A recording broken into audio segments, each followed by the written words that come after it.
Hey guys, if you haven't heard about Anchor, it's the easiest way to make a podcast. Let me explain. It is free. There's creation tools that allow you to record and edit your podcast right from your phone or computer. Anchor will distribute your podcast for you so it can be heard on Spotify, Apple Podcasts, and many more. You can make money from your podcast with no minimum listenership. It's everything you need to do to make a podcast, all in one place. Download the free Anchor app or go to anchor.fm to get started. And don't forget to join Cindy and Mercedes for their first episode of It Wasn't Me, a true crime podcast. See you later.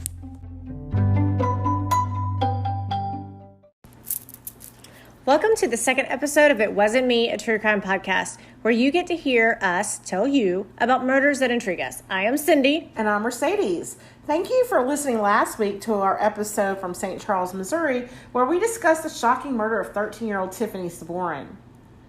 Our podcast is not recommended for children. We will detail graphic scenes and graphic violence, and will use offensive language. So if you have kids, put them away for a while and join us for a murder. For more information and links to our Facebook, Instagram, and Twitter pages, please visit our website at itwasn'tme.truecrime.com. Subscribe to our podcast, on your favorite platform, and please give us a 5-star rating. While you are there, leave us a comment telling us which murder intrigues you. All right, so this week's episode takes place in Panama City Beach, Florida, the spring break capital, at a showy little joint, the Show and Tell, where a quadruple homicide dominates the news as the most sensational murder case in Bay County, Florida in nearly 2 decades. Yes, ma'am. All right, so I want to give you a little background on Javier Ramos, a Florida native who moved to Panama City area after he left the Air Force in the early 1990s. Once upon arriving to Panama City, Florida, he befriended Alan Johnson, the owner of 2 exotic dance clubs, the Show and Tell and the Toy Box, both in Bay County, Florida. So when Ramos arrived here in Florida and started to work at Show and Tell as a doorman, he quickly moved up and was promoted to the manager of the Toy Box. While there was a general manager who oversaw daily operations of both exotic clubs, his name was Chris McConnell. And apparently in the fall of 1994, Ramos decided to leave Panama City because he found another job in Miami. He was living at that time with a guy named Joe Clark, who was also a doorman at the Toy Box, and 2 other dancers as well. Ramos planned to take some of the club's dancers to Miami because I actually have heard that that's kind of what they do with some of these clubs. These girls kind of travel back and forth sometimes because maybe an off season here is more lucrative in a different city, and they can fly back and forth. Could that have maybe caused a little bit of animosity between the general manager and Ramos? Like, you're taking my girls. Maybe, because this was October, and seeing that Panama City is the spring break capital, or was at that time, I'm not sure now, but at that time, October might not have been a lucrative time of the year. Right. So I could see where someone might say, well, I'm going to travel out of town during these months. But those might have been the good girls. The good girls or the good dancers? Well, or yeah. Right? Okay. I don't know about all that. I don't know how good, but anyway. So he decided to leave Panama City. He's going to Miami. Okay. He had a girlfriend who was pregnant at the time, and they were moving to Miami. Now, I did see some court documents where Ramos was married, but was separated from his wife. Okay. All right. So now he went down there. He was going to manage another club in Miami. Yes. Okay. Yes. And I guess he was the go-between for some dancers to go from Panama City to Miami. Okay. All right. So anyway, Ramos managed a club in Miami for a short time, and on October 2nd of 1994, he returned to Panama City. Shortly before he left, he told one of the dancers that he had some people he needed to take care of. Well, that dancer... So he told a dancer in Miami, I have to go take care of some business in Panama City. Okay. I got some people I need to take care of. Okay. And so she asked what he really meant. Did you really mean to kill somebody? And Ramos said, well, I'll do what I have to do. Okay. Yeah, so there's some beef somewhere. There's some beef somewhere. Okay. So Ramos at that time drove back to Panama City. Pardon me? I'm sorry. Where's the beef? Wasn't that a Where's the beef? Yeah, where's the beef? Okay, sorry. All right, so... Sorry. No worries, no worries. So Ramos drove back to Panama City and arriving at his prior residence, which is where Clark lived with the other two employees of the strip joints. So he stayed there. He arrived there on the afternoon of Sunday, October 2nd. He woke up the next morning around 6 a.m. and he went to breakfast with his old roommates. And after breakfast, Ramos and Joseph Clark dropped off their former roommate at their home, and they drove around for a while. I guess they kind of had to work up some nerve on what was coming next. So Mr. Ramos gave Clark a .22 caliber pistol. The two of them intended on talking to the general manager, Chris McConnell, who we mentioned before, who was the general manager of both establishments. Clark said that McConnell had done him wrong. There's not a lot of information about what he did, how he did him wrong. So that's interesting. So Clark was Ramos's former roommate, and Clark says to Ramos, he did me wrong. McConnell did me wrong. So do you think maybe that's why Ramos came back up? Maybe, and maybe, look. So he's coming back up to, just starting he's got his shit. friends back? Yeah. Okay, all right. Maybe, possibly. Okay. There's not a lot of information portraying to actually what that issue was. Okay. So Clark said that McConnell had done him wrong, and Ramos said that McConnell had been saying bad things about him. Okay. You weren't there anymore. You're like over 400 miles away. What bad things could you possibly be saying about him that purposed a trip back from Miami to start some shit? So Ramos decided he just wanted to intimidate McConnell. So they drove over to the show and tell. Somebody puts a gun to my face, I'm going to be intimidated. Okay. Right, just a little bit. So they drove over to the show and tell, watching for McConnell to show up. So when they got there, they encountered the bartender, John LaForge. Okay. John was there doing like a Monday bar cleanup. Okay. All so right. the bar was closed at the time. The bar was closed. Okay. It was about 9:30 in the morning, I would say. Okay. On October, according to police records, it was about anywhere between 9:30 and 10 a.m. Okay. So the duo, our crime duo, shows up. They encounter LaForge, and they start like, you need to call him. We need McConnell here right now, and they get into a little argument. So LaForge calls him and says, "Hey man, Ramos is here. He wants to talk to you. You need to come up here, like right now." Okay. Well, by the time they hang up the phone. Now, hold on a second, because is LaForge the only ones, LaForge and these two other guys, right? Ramos and Clark and LaForge are the only ones in the bar? No, there's another guy. Okay. So LaForge's roommate drove him to work that day. Okay. Now, this kid, and I say kid because he was a senior in high school. Oh, shit. Aaron Ayers was his name. Okay. 18 years old, Oh. senior in high school. And already moved out of his parents' house, living with a guy who's a bartender at a strip club. Yes. Okay. So here's the deal with Aaron.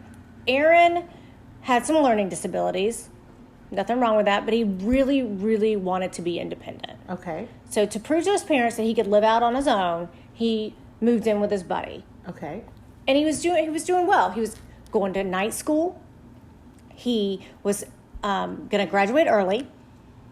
And the reason why he wasn't at school on this particular Monday was because he had an appointment at the local vocational school to inquire about their plumbing program. Okay. So he had this appointment. So he said, "I'll just go to work with you. I'll take you to work, and I'll help you clean up." Okay. Wrong time, wrong place. Oh, that's so sad. It's very sad. Okay. All right. So LaForge ends up getting into it with these two guys, Clark and Ramos. Okay. And in the court documents, Clark says LaForge wants to take us both on. According to Ramos, Clark said this. Okay. Now, did LaForge have a gun? No. Okay. No, not at all. Okay. But I guess Ramos felt challenged. So ultimately, he pulled out a gun. He shot him 3 times. Twice in the head. Oh, shit. Yes. Okay. So Aaron Ayers is witness to this. And so he's standing at the other end of the bar.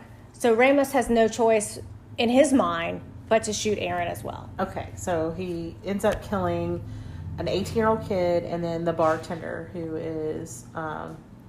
was there cleaning the bar that day. Correct. Okay. But they've already called this other guy to come in, but the guy hasn't shown up yet. He hasn't gotten there yet. Okay. So in the meantime, he shoots Aaron 3 times as well. Holy shit. Twice in the head. God. All right.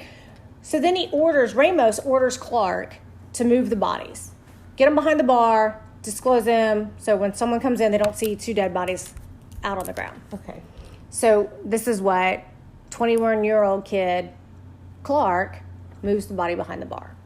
Okay. So during this time, after he's moved the body, Clark is told to move the car. So he goes outside, moves the car around back to behind. So he leaves the bar to get the car. Right. Goes out the front door because the car is parked out front. Okay. Drives around the back because they're gonna set it up like it was a robbery. Okay. But during this time, while Clark is outside moving the car, someone else comes in the building. Ooh, okay. And that's going to be McCullen, who is the GM of both establishments. McConnell, I'm sorry, yes. Okay. According to court documents, McConnell is shot in the nape of the neck, which is the back of the neck, right? Like execution style? Like, so he walked in and maybe he walked in the door and boom, right in the neck. Didn't see it coming. Okay. Right. But court documents also say that he was shot 6 times. Oh my God. Everyone who was killed today or that day was shot twice in the head. Holy shit. Okay. So almost simultaneously? Yes, simultaneously. No, I'm not saying that right, am I? Okay. So we get it. Almost at the same time. Okay. Another employee who was the maintenance worker, who is the hired maintenance worker, Tony Lands, comes in at the same time. Same time as the guy's getting shot. Right. McConnell gets shot. Okay. Lands comes in. Okay. Like all of these employees are starting to show up. Okay. Right about this because time. it's payday, right? Yes. Okay. Lands showed up to get his paycheck. Okay. According to Ramos, he shot Lands. Now, Ramos admits to shooting Lands. Okay. He says But he shot says him. it wasn't me on the other killing. He says it wasn't me. Okay. Because he says that he shot Lands in self-defense, saying that he knew that Lands had a gun, always was carrying, and then he started to, I guess maybe he is saying that Lands came in, maybe he saw that something wasn't right, he went for his gun on his hip, Lands shot him.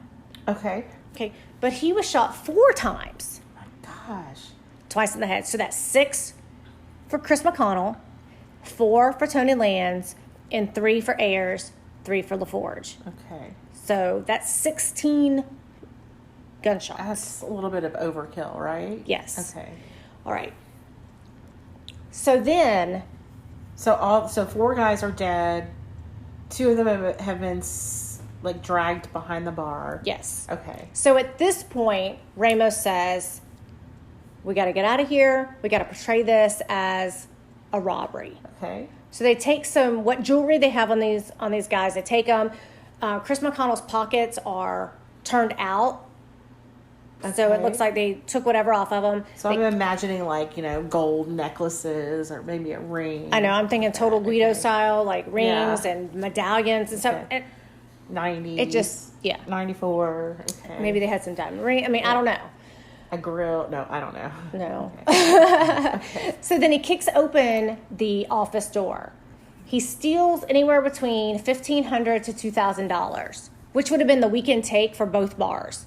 Okay. Which doesn't seem like a lot. It doesn't seem like a lot, does it? No. For a strip bar. Not for a titty bar. Sorry. Okay. Not a cash. I mean, but there's a lot of cash flowing in that place. From what I know of Panama City Beach, it is a tourist industry, and October is probably not a big season for tourists. So yeah, I wouldn't think so. And it's who knows? Yeah, which we discussed already because they were transferring dancers back and forth. Right. So maybe that was the reason why. Yeah. So maybe. anyway. So they took the $1,500 to $2,000. That was missing. Mm-hmm. Okay. Kicked open the office door, and then they fled out the back door of the establishment. So, but Ramos wiped his fingerprints off the doorknob and everything. Correct, So he correct. tried to hide that he was there. Yeah. Excuse me. Within like 30 minutes of that, the owner shows up to the establishment. And as he walks in, he finds the 2 bodies behind the main bar. And what is his name? Alan Johnson. Okay. All right. Alan Johnson is a prominent, I say prominent figure. He's a well-known figure in Bay County, Florida. He was grew up there, born, raised there, and was a former sheriff's deputy. Oh. Yes. Okay. He was actually he was actually an informant before he became a sheriff's deputy. Then he was undercover and was one of the first undercover officers in Bay County. Okay. Interesting. So I think that maybe... So that's how he got his ties to this kind of, I don't want to call it underworld, but it is a night world that is not mainstream. How do you say it? Yeah, I mean, it's not offending people, but yeah, it's kind of an underworld, a seamy side of life, right? It is. Okay. It is. So, and which I think later it kind of adds the precedent to why this maybe was such an urgency, because this is a fellow officer. Yes. Whether he was still a police officer or not, he was at one time. Right. So he had ties to the community. Okay. So he walks in. Finds the 2 bodies behind the main bar, which is Okay. LaForge and Ayers. Okay. He calls the authorities. They immediately show up and they search the rest of the premises, where they find McConnell and Lands. Okay. All right. So wherever they were not out in the open, maybe. Right. Okay. So at this point, they start questioning the employees. They start calling people, questioning the employees, and they find out fairly quickly that there was a beef between Ramos, Clark, and the general manager. Okay. So later that day, after Clark has destroyed some evidence, he dismantled the weapons. He buried the jewelry. Okay. Because they were trying to make it look like it was a robbery gone wrong. Okay. The clothing that both of them were wearing, them being Ramos and Clark, I imagine if they shot 16 times, they probably had some blood splatter on them. Yeah. Okay. So they had to get rid of that clothing. So Clark burned it and buried it in North Bay County. Oh. Okay. All right. So after questioning employees, they immediately kind of were on to Clark. So Clark gave it up quick. Okay. He was like, nuh-uh, probably crying like a baby, 21 years old, very little trouble. I think that like there was like a resisting arrest like the prior year.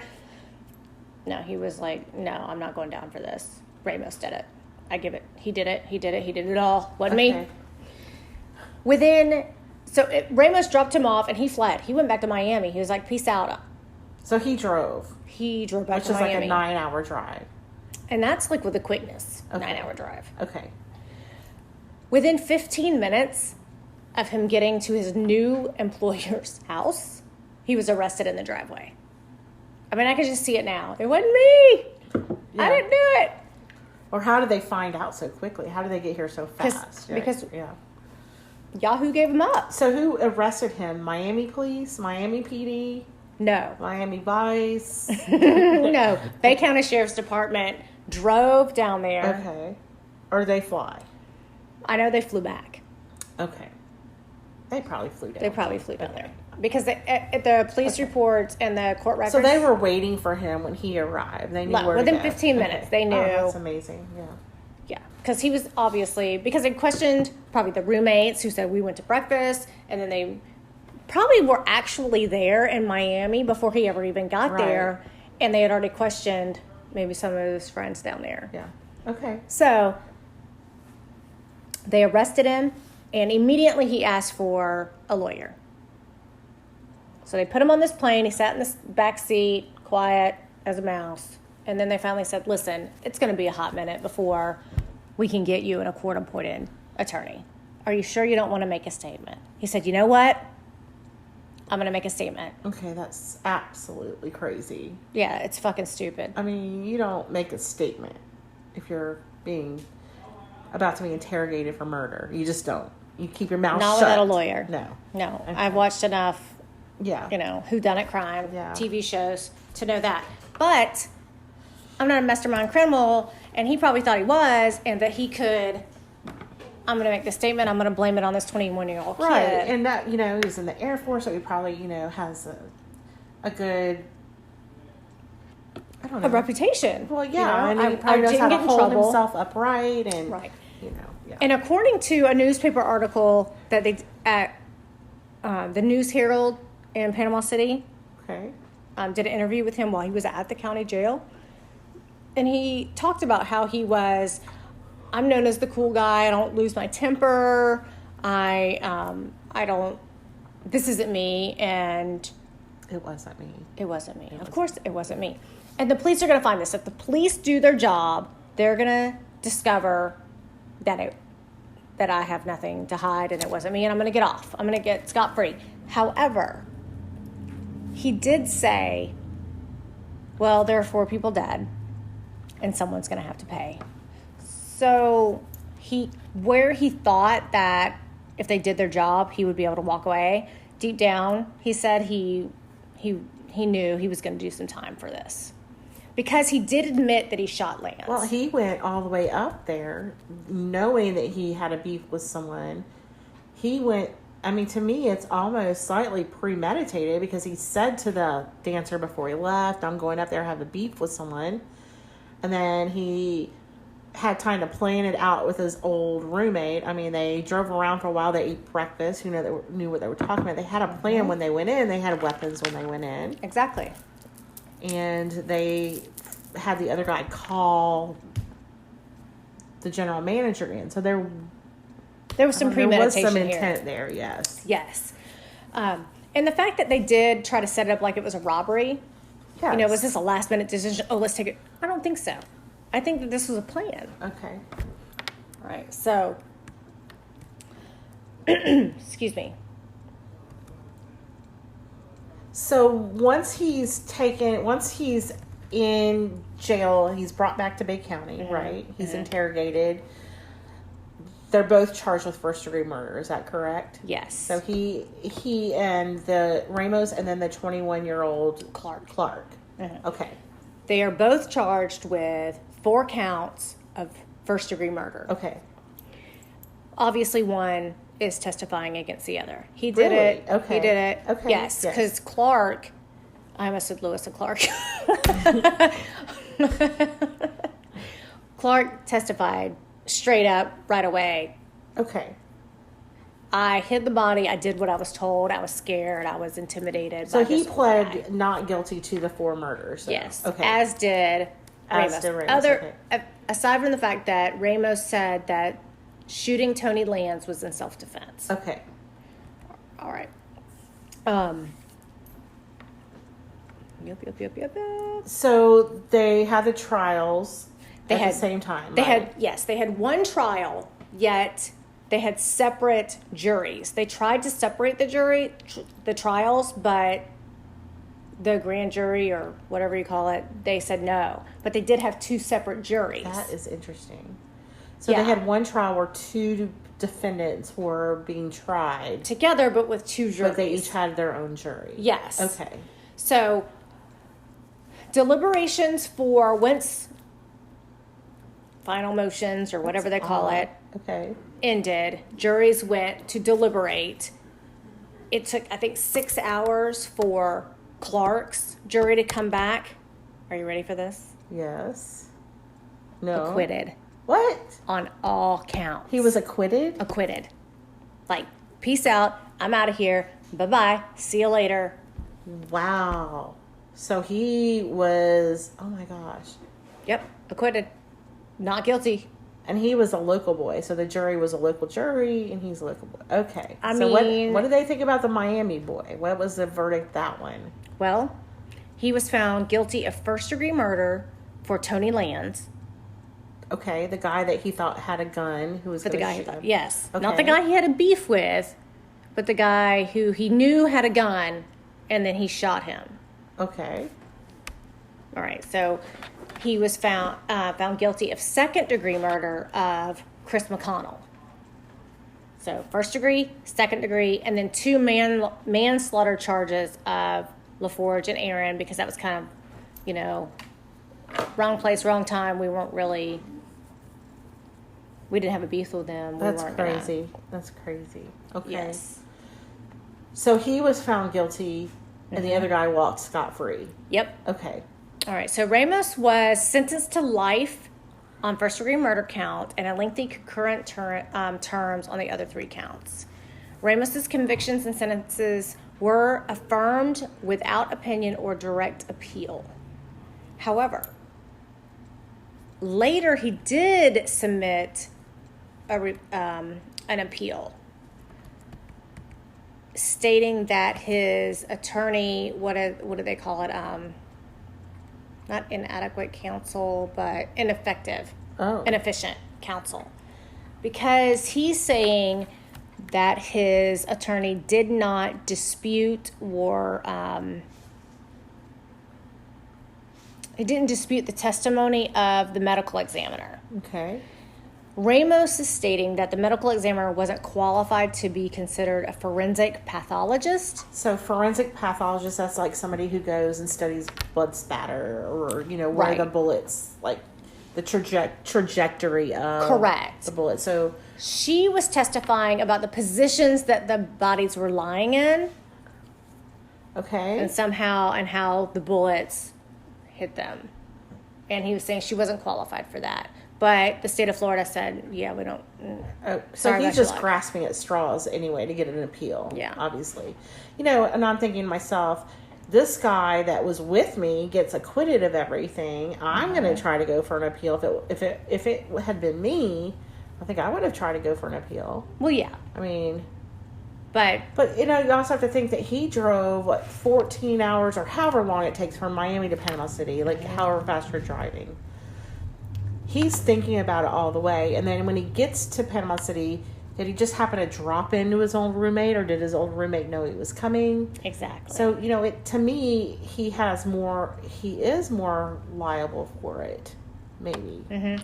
The way that the defense and the prosecution, I think, really portrayed it was he was just a young kid who was just following Clark orders. was just a young kid. Clark was a young kid following the orders of this older... Yeah, this Air Force, this guy who was in the Air Force who probably has, some sort of charisma or something. You would follow his... Somehow had some sort of power over him. Okay. Now, there's some other things that I found kind of interesting, really more just sad. Okay. Was that it didn't take them very long to figure out who these murder victims were or even who the murderers were. But there are some news articles mainly about the Ayers kid. Okay. He was the 18-year-old The high school kid. 18-year-old, Okay. yeah. His mom was actually a guidance counselor at one of the local high schools in Panama City. Okay. And later, after this, a few years later, she became mayor. Oh, wow. So his family is kind of prominent, and his dad was really high up with a bank that had been in Panama City for a really long time. So Okay. they had a little bit of, I don't want to say power, but a little bit of say. So Yeah. they were kind of on the news, and they were interviewing them. And come to find out, they found out that Aaron had been murdered on the 6 o'clock news. So that no one had called and said, oh, we're here to inform you, or knock on their door. They just heard it on the news. Right. So is that even legal? I didn't know that they could do that. Or just... I mean, you hear about it these days where they say names are being held until next of kin can be notified. But apparently the sheriff at that time had gotten on the news, and this was a big deal because it was the largest murder investigation in nearly 2 decades. It was so sensational, right? Yes. Yeah. So, I mean, it's really sad that that's the way it was. And apparently, I mean, obviously, your parents are never going to be the same if something like that happens to you. But, and actually, his mom, her name was Lauren DeGeorge, she died like last year, I think. Okay. Or maybe a year before. And she actually outlived 2 of her kids. Oh my gosh, that's because awful. Aaron's younger brother passed away like a year before his mom. Oh, that's awful. Yeah. And also, in another turn of events, ironically, Alan Johnson, who was the owner of the 2 establishments, was actually murdered himself. Oh my gosh. 20 years after finding those bodies in his place of business, he was actually murdered. Cool. So he was kind of, I don't want to say semi-retired, but I guess he kind of was. Because a few years after the murders, the place actually caught fire. Okay. And it burned down. Oh, yeah, I read that. They had all these strippers running outside and naked, and people were driving by. There's all these naked chicks on the highway. Yeah. So it burned down. It moved locations. There was some turmoil about whether they're going to be able to open back up or not. So anyway, Alan had this friend. Okay. He was troubled. He was in some financial dire straits, and he was an addict. Okay. Like a drug addict. Yeah. He was addicted to pain pills. Okay. So he called Alan. He was like, "Hey man, I need to come over. Can you please help me out?" And supposedly Alan had already cut him off and said, "Listen, dude, I cannot contribute to your issues anymore. I'm only enabling you." Because he had given him money in the past. Yes. Okay. So he came over and he was like, "I'll help you one last time. I'll help you out, and this is it. I'm done. I can't do this anymore."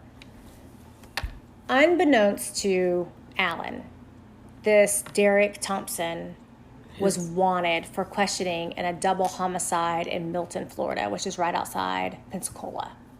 So it's still kind of in the Panhandle area. Okay. So was it the same day? Like this double homicide happened that day, or a couple of days before? Okay.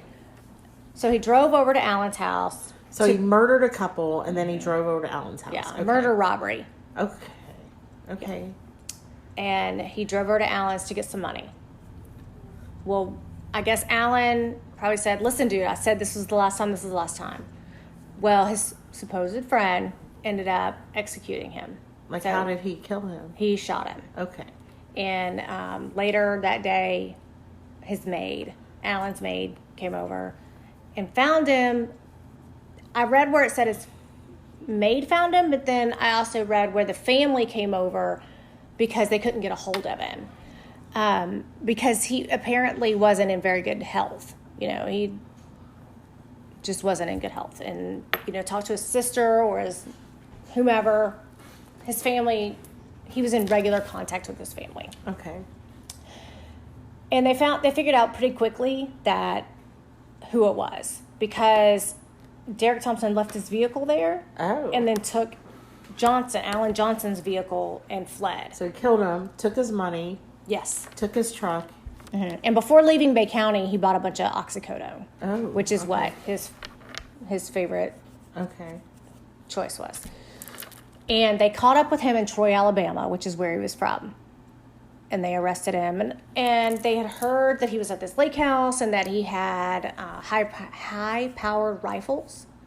But I think he went without a lot of problems. So they arrested him quite easily. Yes. Okay. There was no big fight. There was no big fight, no. He was found guilty. He didn't plead guilty, but he was found guilty of first-degree murder, 3 counts of first-degree murder, and robbery with a deadly weapon. Burn, bitch, yeah. Yep.